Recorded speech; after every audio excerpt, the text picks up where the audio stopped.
Thank you. So this is just a sampling of what's available coming out of the portfolio that Sony Innovation Fund has. But today, as an introduction to the frontiers who are leading creative entertainment, we wanted to introduce to you 3 of these companies. 2 of them have come all the way from Europe, and 1 is from New York here. So the first one I would like to introduce you to is Verity. We invested in this company in April of last year. And today I would like to introduce you to Raf, the CEO and founder of Verity. Hey, thank you. Raf was also a co-founder of Amazon Robotics, co-founder of RoboGlobal, and he's also a professor at ETH in Zurich. So today, Raf, we would like to hear from you. What is your vision of combining AI and robotics to be able to get to the position that you're in Verity? We'd love to hear from that. Thank you. Yeah. Looking forward to discussing this. So before diving into what we're doing at Verity, I think it's important to take a little bit of a step back and try to figure out how it is that we got here. If we go back about 40 years, the first so-called modern revolution was a digital revolution, and computation was at the center of it. People were still entering the data, and people were interpreting the data. The killer apps were things like Excel and Word, but computation was really at the center of it. Then we fast forward 20, 30 years, and we saw that instead of having people enter this data, right, the data was generated automatically, and this was really the dawn of the big data revolution. Interpreting the data were still people. Okay, the output of the computation was processed by people in order to make better decisions. Where we are today is a completely new realm where we still have the data being autonomously generated through distributed sensing. You can sense almost anything. In terms of computation, you can have powerful computation the size of your fingernail down to server farms. And you can actuate almost anything, and you can close this loop, and that's really what's different, is the fact that you can close this loop in an autonomous fashion. You can virtually remove people out of the loop, which you've never been able to do before. What are some of the limitations of doing this? When I show most people these 2 numbers, they think that they're very similar. It's only a 1% difference. But in fact, when you talk about robotics and autonomy, this is a huge difference. It's a factor difference of 10 when you view this as how reliable and safe they are. If you take autonomy in your daily life, you want to take it for granted. You don't want to think about it. Whenever there's a power outage, it has a huge impact in your life. When internet service is down, it has a huge impact in your life. You want autonomy to be seamless. You want it to work all the time. That's from a personal perspective. When you're a business, when your processes come to rely on automation, when things don't work, that is where you accrue all of your costs. Okay? If you have to service something once every 100 times, that can completely eat up all of your margins. So things just have to work. You don't have to think about them. And this is really one of the main challenges of robotics and automation, making things work all the time. My first experience with this was one of the co-founders of Kiva Systems. With Kiva, we developed a system where hundreds and thousands of mobile robots would move inventory in distribution facilities. When we started Kiva in 2003 with Mick Mounts and Pete Werman, the mean time between failure of mobile robots was 24 hours. We had business models that called for having thousands of these in warehouse running 24/7. If you have 1,000 and the mean time between failure is 24 hours, it means that you'd have 1,000 of these mobile robots breaking down once a day. Clearly untenable. So we had to really architect the system and build it from the ground up to work all the time. And it's not something that you can do as an afterthought. You have to build the system from the ground up to work in all circumstances. One of the main arsenals that we used in order to make these things work all the time is adaptation and learning at all different levels. When the robots were deployed in a warehouse, they would improve their performance over time, not degrade. They would learn about themselves, they would compensate for their non-idealities, and improve their performance. They would also share information about the environment and able to navigate in a better way by pooling all of this information. And remember, this was over 15 years ago. Once you can do that, you can move adaptation and learning at an even higher level. If you look at the color maps in this plot with roughly hundreds of mobile robots, the popular items are at the perimeter of the warehouse, denoted red, and the unpopular items that don't get ordered that much are purple. This was not done manually. The system would learn and adapt on its own which things were ordered a lot and which things were not, and migrate the inventory towards the appropriate spot. Things that were ordered a lot would be near the perimeter, things that were not near the center. So adaptation and learning is a key in making systems safe, reliable, and also of high performance.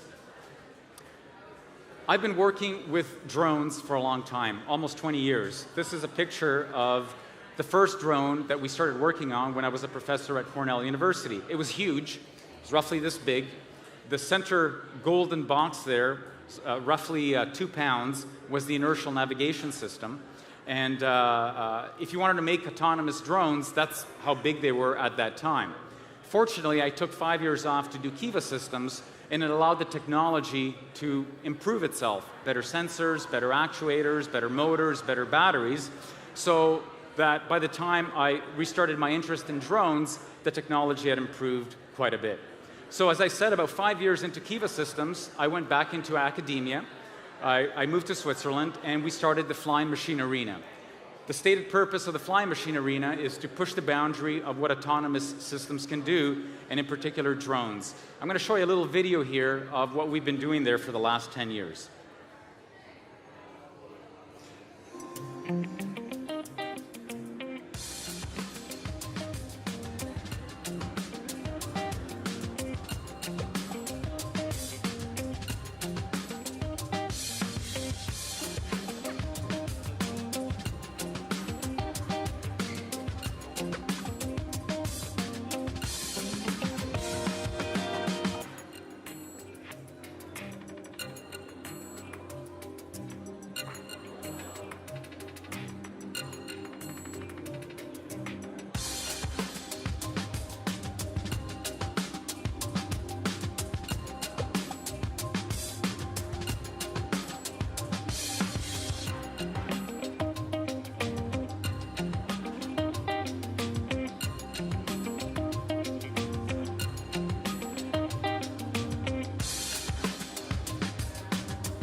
Thank you.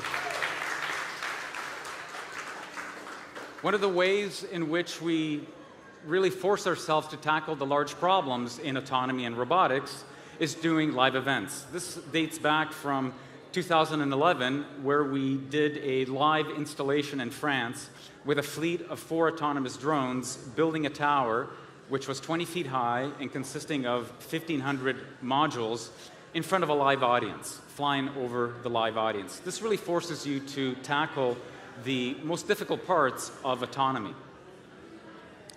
In 2014, we started a company called Verity, and the idea was to take all the things that we had learned and all the technology that we have developed and out of the lab and into the real world. Verity is an eclectic company. We have PhDs, many PhDs, top researchers in the area, down to award-winning designers. We have over 20 nationalities represented in the company, from all over the world, all over sort of different backgrounds of all ages. One of the things that we created are autonomous drones. This is a Lucy micro drone.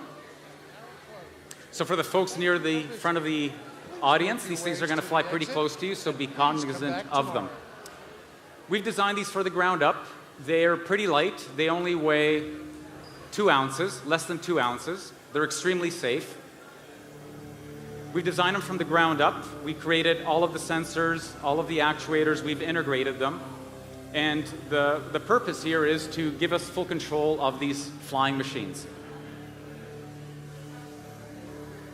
We can fly more than one. We can fly a fleet of them. We've developed powerful choreography tools that allow us to push the boundaries of what these little machines can do and coordinate their actions.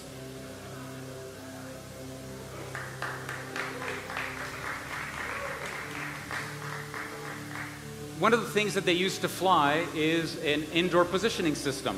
This is very similar to GPS outdoors, where you have satellites and automobiles and your mobile phones, just by listening, can know where they are in space. We've developed the same thing here. We have satellites around the space, and just by listening, these things can fly into space. Again, near the front, be very careful. They're going to fly pretty close to you. So we can change their colors, red, green, or even Verity purple.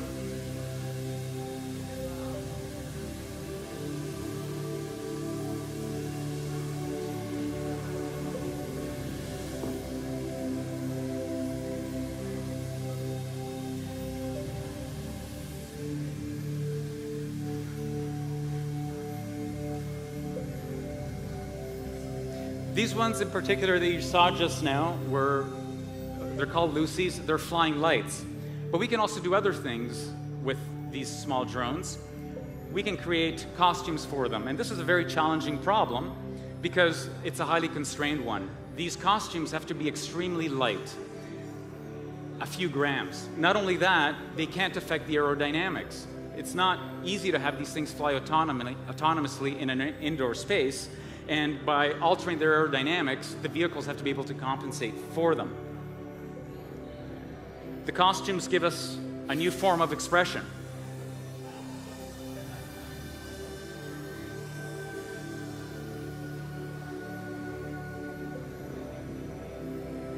Our drone designer, Leah, explores different mediums, different ways to allow new creative expression with these drones.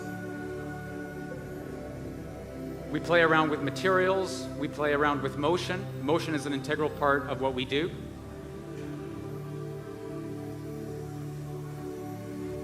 This one in particular, as you've already seen, has these wonderful tendrils that allow us to do really interesting things with them. This one in particular, when we shine UV light, has a new form of expression.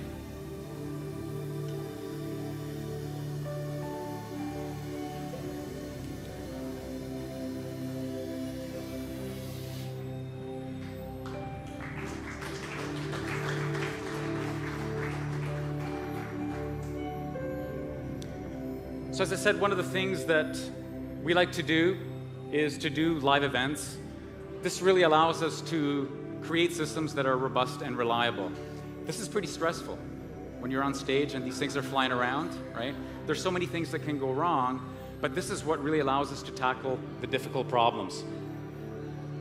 One of the shows that we've recently done is the CCTV New Year's Gala in China.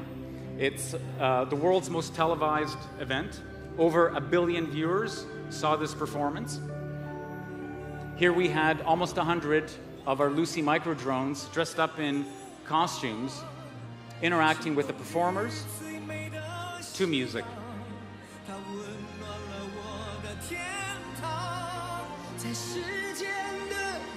The process that we take is to work with our clients from a creative perspective. We have our own creative folks on team, but we also work with the creative teams of our clients to create custom choreographies and to really bring out the capabilities of our Lucy micro drones. We've done various things. We've been on tour with Drake. We've been on tour with Metallica. We've done the pre-game show of the Knicks. We are on cruise ships. We've operated in airports. We've done corporate events. We've done a variety of different types of shows. To date, we've done over 100,000 flights, most of them over people. We've done over 2,000 shows. So this has really allowed us to become experts at autonomous drones, really autonomous drones. They're obviously not piloted by a human being. I think Verity is definitely an amazing creative entertainment company that's going to help a lot of creatives in there. So we invested in you about a year ago. Right. Have high hopes for both being a successful company and also Sony benefiting from it. So What exactly do you have beyond this stuff? What do you have in the pipeline that people should be looking forward to in the next 12 months? So one of the things that we are working on is to simply improve our product, our Lucy product. What does that mean? Making them fly faster, making them fly closer together, making them fly in much larger spaces like arenas and stadiums, making the lights even brighter so that you can see them from further away. And we have some demonstrations here of what you can do when you go from 50 of these Lucy drones to a number as large as 200. You can see that you can become much more expressive. Here you see 50 to 200, a bottle, different effects. Here again from 50 to 200. And when you see this, keep in mind that all you're seeing is static images. Of course, we can create motion. We can make these things move. We can make them come alive. And we can do this in 3 dimensions. It's not just a static image anymore. It's a fully 3-dimensional image, which really forces us to explore things like VR for development tools. This is great, because one of the themes for the fund is also VR. Actually, Little Star, one of our portfolio companies, is going to come speak about it later on. So this entertainment stuff is great. I think I might have seen 1 or 2 people duck, because it's also the inner feeling. This is a drone coming at you at the speed for doing it. What exactly are you doing? Because one mess in a big public forum gives you a lot of bad press. So what exactly is the company doing to keep making safety as a #1 priority? So, that's a great question. One of the things that we've really prided ourselves on is to make a system that's robust and reliable. And this is what allows us to fly over the audience and do the thousands of shows. In that process, we've created some really powerful technology to make drones extremely safe and reliable. We did a show on Broadway with Cirque du Soleil where we had 8 fully autonomous drones that weighed over 2 pounds fly over the performers day in and day out in front of up to 2,000 people. And the reason that we felt comfortable sleeping at night back in Zurich was that these vehicles we created were robust to any single point of failure. So just to demonstrate what that means or what that can do for you, this is video footage from about 2 years ago in an accident that almost resulted in the loss of life of a world-renowned skier. This does not have our technology in the drone. I'm glad. Marcel, kör här igång. Det går så fall. Oj, oj, oj, oj! Okay. So we've had a lot of close calls with drones. Nothing catastrophic has happened yet. But as we move into a future where drones are flying everywhere over people's heads, we really need them to make them much more safe and reliable. One of the technologies that we developed at Verity is to make a quadcopter robust to any single point of failure. This is what we flew on Broadway. Here you see a demonstration of it. We take this big 2x4 and we shove it into the quad, which disables one of the motors, obviously. But the vehicle can still fly, and this is without a parachute. This is without having redundant motors and propellers. This is with a quad, which is the most efficient form factor for a fixed rotor, multi-rotor vehicle.